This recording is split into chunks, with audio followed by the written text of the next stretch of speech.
I can announce this government will begin the biggest sustained increase in defence spending since the end of the Cold War. Britain is back on a war footing, but apparently in threadbare shoes. The combat power that the British Army can bring to bear is much, much less than it has been able to. It's now its smallest size since the Napoleonic era, losing more people than it's recruiting.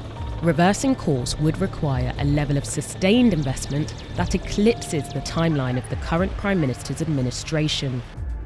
Meanwhile, the deadliest conflict in Europe since 1945 is already here. The threat of Russian aggression is perceived to be only increasing, and patience between NATO members is wearing thin. Our allies have taken advantage of us more so than our enemies. I said, if you're not going to pay your bills, we're not going to defend you. The issue is that while the threat is immediate, the fiscal cupboard is bare, and there's no time for saving. And that's going to require some very difficult trade-offs for the government. Voters say that they want more security and they're in favour of greater defence spending. They don't necessarily want to pay for it. So now one of the most critical jobs for the UK government is to find a solution, and quickly. Problem is, nobody knows if one even exists.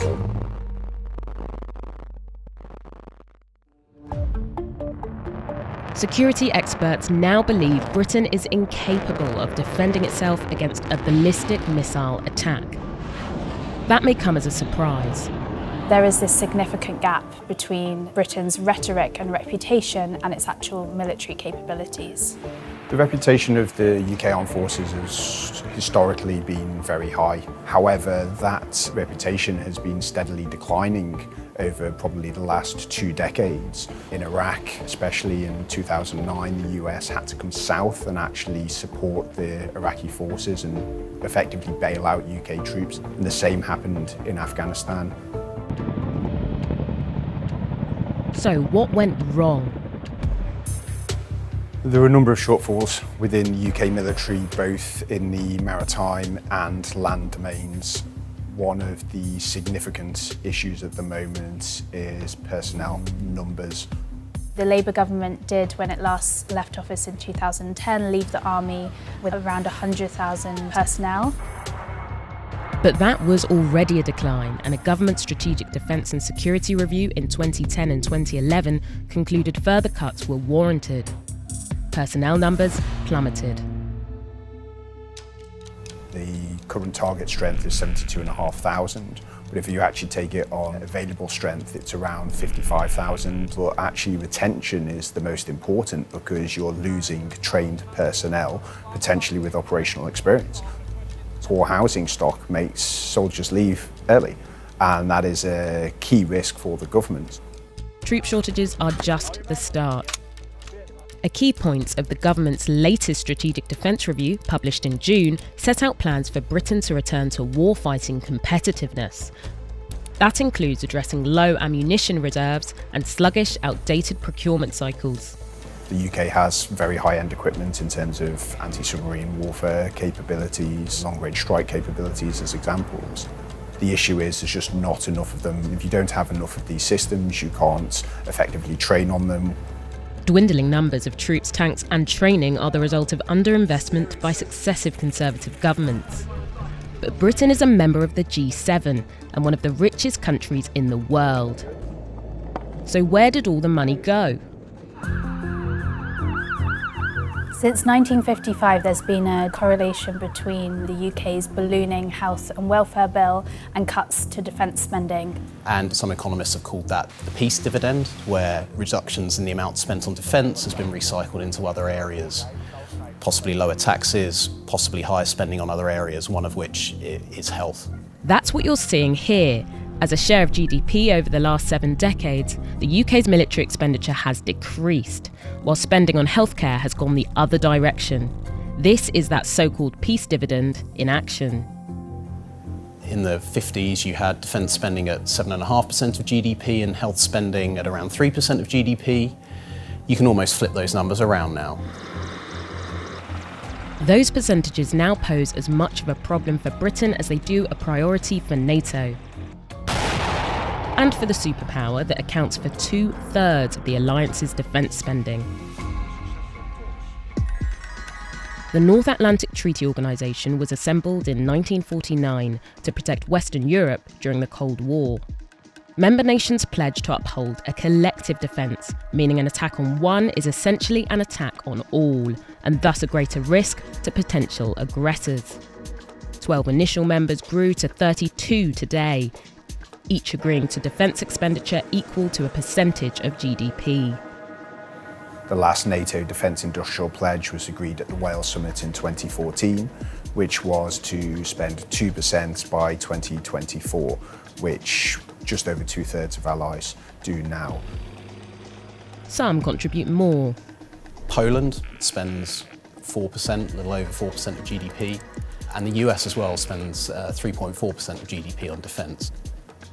Like Britain, nearly all countries spend less than they once did, as Cold War brinkmanship gave way to burger chains across former Soviet heartlands. But that's all changed now. The world is just a far more dangerous place. And it's now widely accepted that no one pays enough for defence, and that NATO relies overwhelmingly on the US for leadership, coordination, muscle and money. 2% is a start, as President Trump has said, but it's not enough. More like 5%. This kind of rhetoric has only grown louder since Donald Trump returned to the White House. It's not a coincidence that the UK Prime Minister Keir Starmer announced that he would ramp up defence spending in the UK just weeks after US President Donald Trump entered office. Or that in May he signed a defence pact between the EU and the UK. But as we've seen, Britain has decades of making up to do, munition stockpiles to replenish, soldiers and reservists to recruit, and we haven't even mentioned things like these: nuclear submarines or AI-guided drones and cyber defence. So what's the plan? In June, UK Chancellor Rachel Reeves committed to greater spending on defence. Defence spending will now rise to 2.6% of GDP by April 2027, including the contribution of our intelligence agencies. The government announced that it would be paid for by a reduction in spending on foreign aid. Now we're seeing NATO General Secretary Mark Rutte in fact commit to upping the NATO target to 5%. And here lies Britain's central dilemma. By 2030, it would mean an extra £87 billion worth of spending on defence. That's an additional annual spend roughly equal to the UK's education budget, or a little under half what's currently spent on health and social care. Bloomberg Economics estimated that raising defence spending to 5% of GDP will add £350 billion to the level of government debt by 2032. But the administration's hands are tied. It has said in its manifesto that it doesn't want to raise income tax, it doesn't want to raise VAT, it doesn't want to raise corporation tax or employee national insurance contributions. Those taxes account for the vast majority of tax revenue in the UK. So that's out then. The other option is borrowing, but servicing Britain's existing debt, that is to say, just paying the interest, costs £100 billion a year. A decision to hike that would be taken against a backdrop of elevated interest rates and start a figurative war with the bond market. It's very hard to believe the government would be able to get away with raising borrowing by that amount. Add to this, polling suggests defence spending is low on the British public's priority list compared to healthcare, immigration, or the economy. With that in mind, the other option, if it can be called such a thing, is to rely on high levels of defence spending in an attempt to boost long-term economic growth. What gives the best chance of success? Well, it would be focusing expenditure on investments, and investments in this country. It would be no good importing aircraft or aircraft carrier from the US. That wouldn't provide a domestic boost to the economy. And the other area where the evidence suggests the economies stand to benefit is where military spending is focused on research and development. That could lift UK productivity, meaning employers create more value for the same amount of work, for instance producing autonomous drones rather than basic munitions or small arms. Research and development takes up a very small share of the UK defence budget, so there would need to be a big ramp up in research and development spending to yield a big impact on the economy. More orders with defence contractors leads to jobs, more money spent by workers, and thus more tax receipts for the government. The problem is that spinning up capacity takes time, and crucially, commitment.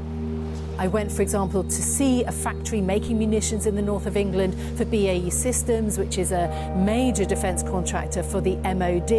They are bringing on more capacity, but that's because of prior agreements. They want more commitments now. Industry will open a new line of production for artillery shells if they think that they're going to get 20 years of orders. If they think they're only going to get 3 years of orders, well, they might not do so. They need to be sure what the demand is, so they need those contracts from the UK government or from allied governments to know exactly what they need to make, and that's the kind of certainty that they've been looking for a while. Britain's defence strategy is now trapped by a fundamental paradox. A system designed for short-term survival is being asked to make long-term rearmament commitments. Everyone agrees Britain needs to prepare. Nobody knows whether it can afford to.